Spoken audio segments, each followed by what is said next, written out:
சித்தர்கள் பல மகா ரகசியங்களை பார்த்திங்கன்னா நமக்கு ஏதாவது ஒரு ரூட்டில் சொல்லிகிட்டே இருப்பாங்க. ஜீவ சமாதி கிடச்சிச்சின்னா அவங்களெல்லாம் பார்த்திங்கன்னா அங்கே ஒரு விளக்கேற்றிட்டு எனக்கு மனப்பூர்வமாக என் வாழ்வில் வெளிச்சம் தருவீராக அப்படின்னு சொன்னாலே போதுமான விஷயம். அகத்தியர் மருந்தாகவும் பல மந்திரத்தை தந்திரமாகவும் கொடுத்திருக்கிறார். என்ன செய்யலாம்? பணம் பிரச்சனைகளை தீர்ப்பதற்கு, கடன் பிரச்சனையை தீர்வதற்கு. அதான் ஒரு சூப்பரான ஒரு மந்திரம். நிறைய செய்முறை இருக்குது. இந்த மந்திரத்தை மட்டும் நம்ம சொல்லிட்டு வந்தாலே போதுமான விஷயம்.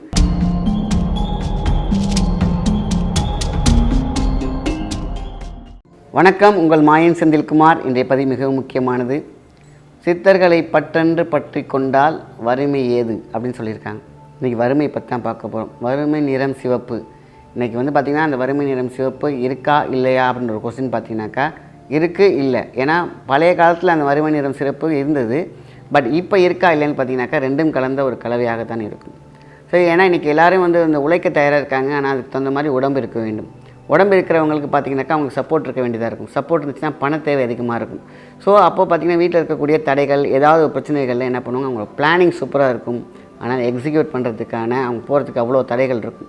ஸோ பற்றென்று பற்றிக்கொள்ள சித்தருடைய கையை தொற்றிக்கொள்ள எல்லாம் வளமே நலமே அப்படின்னு சொல்லியிருக்காங்க. சித்தர்கள் பல மகா ரகசியங்களை பார்த்திங்கன்னா நமக்கு ஏதாவது ஒரு ரூட்டில் சொல்லிகிட்டே இருப்பாங்க. அதனால தான் ஜீவ சமாதிகளை எங்கே இப்போ தான் உங்களுக்கு ஜீவ சமாதி கிடச்சிச்சின்னா அவங்களெல்லாம் பார்த்திங்கன்னா அங்கே ஒரு விளக்கேற்றிட்டு எனக்கு மனப்பூர்வமாக என் வாழ்வில் வெளிச்சம் தருவீராக அப்படின்னு சொன்னாலே போதுமான விஷயம். அகத்தியர் மருந்தாகவும் பல மந்திரத்தை தந்திரமாகவும் கொடுத்திருக்கிறார். எல்லாரும் மந்திரம் அடிக்கடி சொல்கிற விஷயம், மந்திரத்தை தந்திரமாக கொடுப்பது என்ற சொல்ல சொல்ல அந்த வார்த்தை ஒளி அலைகள் தான் பார்த்திங்கன்னா தந்தி. நம்ம தந்தி கொடுத்தாங்கன்னு சொல்லுவாங்க அந்த காலத்தில். இப்போலாம் உங்களுக்குலாம் தெரியாது. அந்த காலத்துலலாம் பார்த்திங்கன்னா செல்ஃபோன்லாம் வராத காரணத்துலலாம் தந்தி அப்படிம்பாங்க. தந்தி கொடுத்துட்டியா, எமர்ஜென்சி ஏதாவது ஒரு பேட் நியூஸ்னாக்கா உடனே தந்தி தான் போகும்.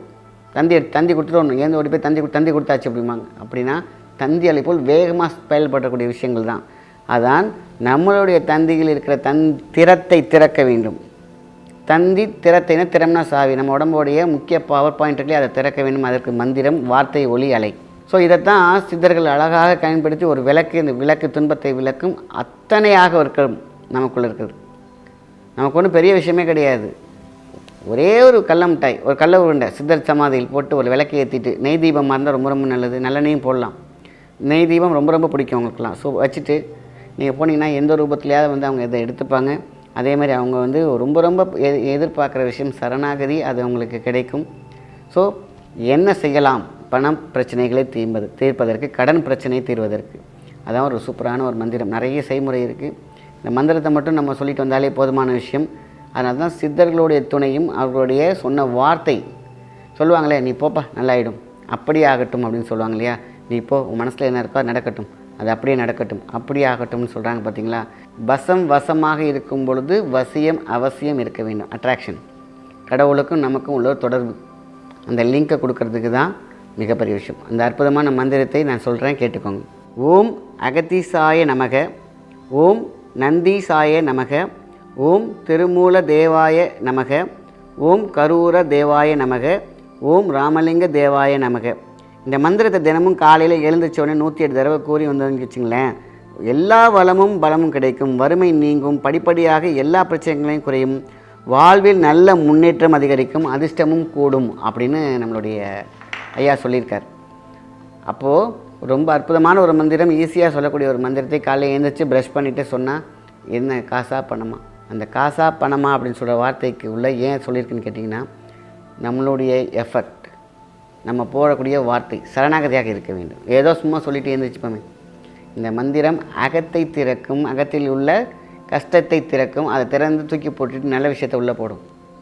நம்ம எழுந்திரிச்ச உடனே பெரிய பாரத்தோடு தான் எழுந்திரிப்போம். அதெல்லாம் பார்த்துட்டு நம்ம உட்காந்துருக்க முடியாது. பல்ல விளக்குறோம், மந்திரத்தை சொல்கிறோம், நான் இன்றைக்கி நல்லா இருக்கணும், இன்னும் எப்பொழுது நல்லா இருக்கணும், அதுமாதிரி வருங்காலம் எல்லாம் நல்லா இருக்கணும், என்னோடய தடைகள் உடைய வேண்டும், என் பண கஷ்டம் தீரணும், எனக்கு பண வரவு இருக்க வேண்டும், என்னை சுற்றி உள்ளவர்களும் நல்லா இருக்கணும், நானும் நல்லா இருக்கணும். முடிஞ்சு போச்சு. ஏன்னா என்னை சுற்றி உள்ளவர்கள் ஏன் நல்லா இருக்கணும்னு கேட்டிங்கன்னா, அவங்களுடைய ரிலேட்டட் தான் நம்ம பிஸ்னஸ் பண்ணாலும் நமக்கு சுற்றி இருக்கிறவங்க தான். இந்த காசு ரொட்டேஷன்னா நம்ம சுற்றி இருக்கவங்க மூலியமாக நமக்கு வரும், நம்ம மூலியமாக அவங்களுக்கு போனால் அது எந்த கண்ணு காணாத எந்த ஒரு உறவாக இருக்கட்டும். ஸோ இன்னொரு மனிதனுடைய சக்தி நமக்குள்ளே வரணும், நம்ம சக்தி அவங்களுக்குள்ளே பயணம்னா அந்த ரெண்டுக்கும் இருக்கக்கூடிய இணையான தொடர்பு சுத்தமாக இருக்கணும், பரிசுத்தமாக இருக்கணும். அது இருந்துச்சுன்னா லாங் லாஸ்டிங் பிஸ்னஸ் ஃபெயிலியரே இருக்காது.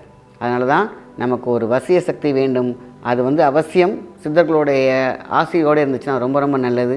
இது ரொம்ப ரொம்ப முக்கியமான நல்ல பதிவு. இந்த மந்திரம் மந்தியை திறக்கும், உங்களுடைய பண கஷ்டத்தை நீக்கும். சொல்லி பாருங்கள். எல்லா வகையான நஷ்டத்தையும் தூக்கி போட்டுட்டு, நமக்குள்ள இருக்கிற கஷ்டத்தையும் தூக்கி போட்டுட்டு, வசி வசி என்று வசியமாக நம்முடைய எல்லா விஷயங்களும் பக்காவாக நல்லபடியாக நடக்கும்.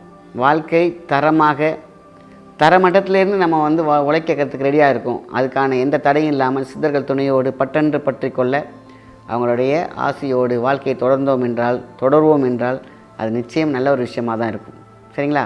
அதனால் சொல்லுவாங்க அடிக்கடி, வெற்றி வெற்றி வெற்றி நீ மனசுக்குள்ளே போட்டுக்கிட்டே இருங்க, உருட்டுங்க. நான் செய்கிறதெல்லாம் வெற்றி, நான் சொல்கிறதெல்லாம் வந்து எல்லாமே நடக்கும், என்னுடைய சொல்வாக்கும் செல்வாக்கும் உயர்ந்தே தீரும், நான் சொல்கிறது நல்ல விஷயம் எல்லாமே நடக்கும் அப்படின்னு மைண்டில் போட்டுக்கிட்டு வந்தாலும் போதும். சரணாகதியோடு செய்தால் வாழ்க்கை நாமளும் நல்லா இருப்போம், அடுத்தவங்க நல்லா இருப்போம். நல்ல விஷயத்தை மற்றவங்க ஷேர் பண்ணுங்கள். நன்றி, வணக்கம்.